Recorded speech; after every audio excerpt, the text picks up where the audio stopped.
ketika orang menyebut nama kita tidak ada adab, tidak ada sopan sama sekali. Oke, lanjut ke Bahar lagi ya.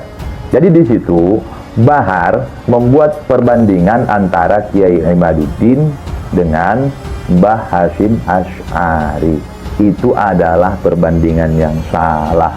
Itu adalah cara yang licik untuk memecah belah warga NU.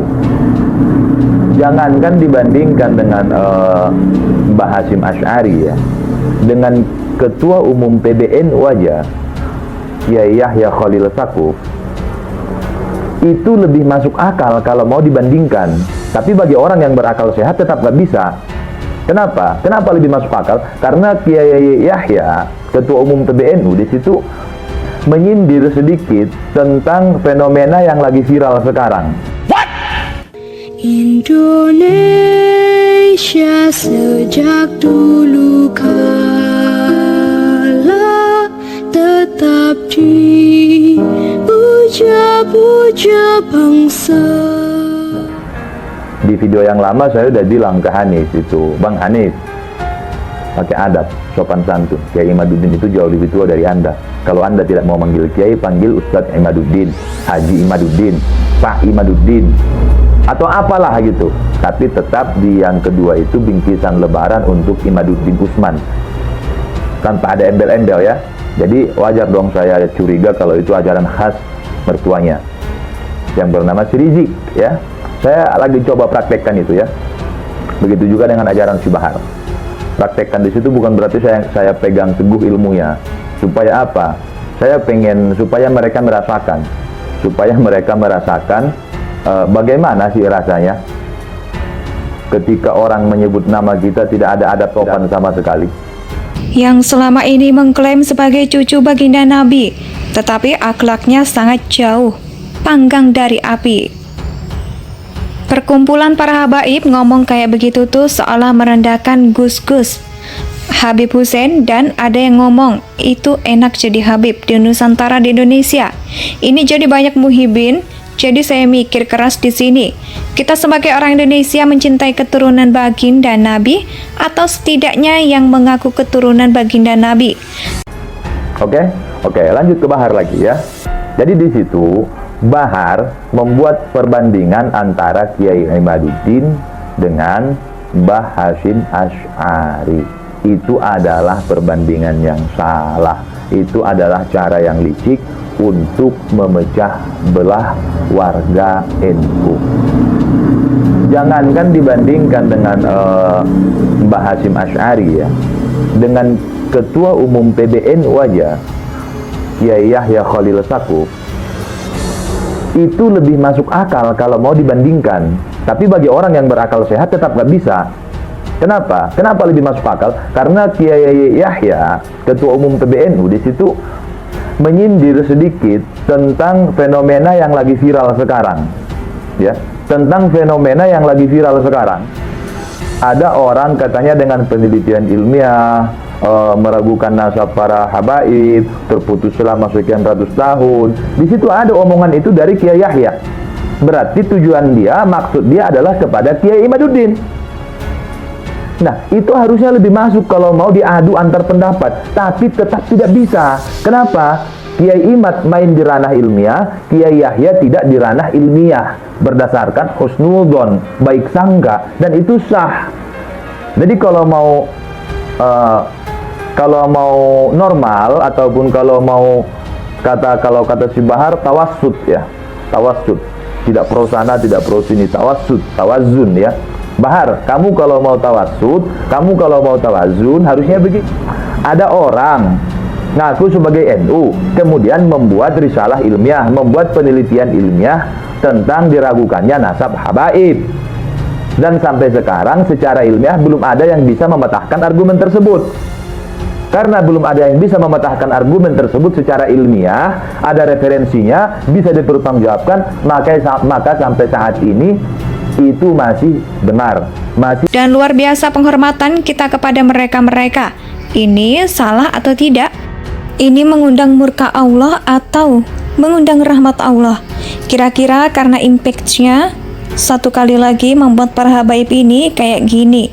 Gitu loh membuat para keturunan baginda Nabi itu kayak gini. Impactnya menjadi apa? Buruk menurut saya. Di jalur, belum keluar jalur. Kenapa? Karena itu adalah penelitian ilmiah, ada referensinya, ada sumber-sumbernya dari berbagai kitab nasab. Jadi sampai saat ini status penelitian tersebut benar, karena belum ada penelitian ilmiah, risalah ilmiah, bantahan yang lebih ilmiah yang bisa mematahkan hal tersebut dari NU. Kemudian gini saudara, ada dulu para sepuh NU, ada dulu para tetua NU, pendiri NU, mereka tidak ada meragukan nasab para habaib, mereka mengakui habaib, tapi tidak berdasarkan penelitian ilmiah. Ada yang berdasarkan karomah yang dia lihat ataupun yang dia ketahui, berkah yang dia ketahui, sehingga mengedepankan baik sangka. Nah, kedua ini sama-sama benar saudara. Harusnya begitu kalau Anda mau tawassut, kalau Anda mau tawazun, Bahar, bukan dengan cara memprovokasi, mengadu domba sesama NU. Itu licik kamu. Paham kau? Harus paham. Jangan oget terus ya. Jadi buat warga Nahdliyin, buat warga NU, hati-hati, waspada politik adu domba yang dimainkan oleh si Bahar. Sudah terlalu lama bangsa kita sering diadu domba, mulai dari zaman penjajah kafir Belanda. Kemudian di penutup ini saya ingin ambil kesimpulan. Di sini saya simpulkan, saya lihat Bahar dan kelompoknya ini sangat resah, sangat khawatir kehilangan Muhyiddin, kehilangan pendukung, kehilangan massa.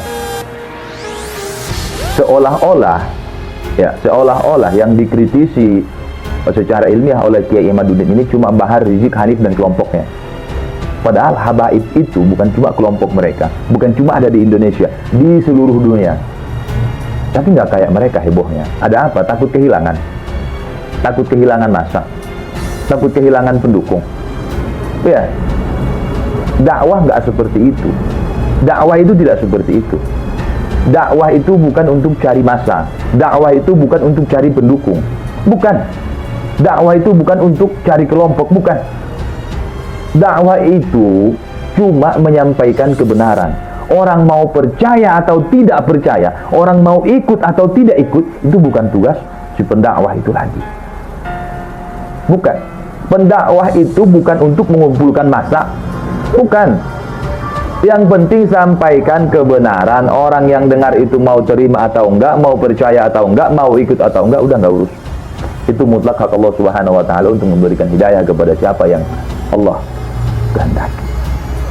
Jadi kalian doang yang heboh saya lihat ya. Kalau masih main di ranah ilmiah bagus. Itu bagus seperti yang dimainkan oleh Hanif ya. Hanif pertama membuat risalah ilmiah bantahan terhadap Imaduddin Utsman, kemudian dijawab oleh Kiai Imad. Terpatahkan. Setelah terpatahkan, saya kira bakal ada risalah ilmiah jilid 2. Entah ya di situ argumen yang lebih kuat atau pengakuan. Antara dua itu yang saya tunggu. Bisa jadi risalah ilmiah jilid 2. Misalnya membuat argumen yang lebih kuat kepada Kiai Imad, atau nggak punya argumen yang lebih kuat, risalah ilmiah jilid 2 isinya adalah pengakuan bahwasanya yang saya gunakan adalah kitab palsu. Nggak ada gengsi kalian. Gengsi kalian, begitu yang mencari kebenaran. Tiba-tiba udah muncul lagi risalah baru dengan judul yang baru, Bingkisan Lebaran untuk Imaduddin Utsman Al-Bantani. Dari Hanif ya, dari Hanif. Hanif, saya nggak katakan si Naif ya, Hanif. Dijawab lagi oleh Kiai Imaduddin Utsman. Terpatahkan lagi. Jadi ke Hanif aja udah 2-0, itu yang ke Hanif. Habis itu teriak-teriak, hati-hati saudara, adu domba saudara. Licik kalian. Sama aja semua otak kalian itu. Hati-hati adu domba saudara, bazir saudara. Kalian mengatakan bazir itu bukti dari mana? Kalau nggak ada bukti itu fitnah. Itu fitnah itu.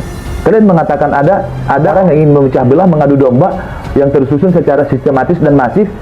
Kasih tahu buktinya, kasih lihat buktinya, tunjukkan buktinya. Kalau nggak ada bukti, mulut kalian fitnah. Terserah mau si Hanif ke, mau si Bahar ke, fitnah. Kalau nggak ada bukti, hati-hati Hanif, hati-hati kau, hati-hati kau, Bahar, hati-hati kau. Itu fitnah. Kalau tidak ada bukti, itu fitnah.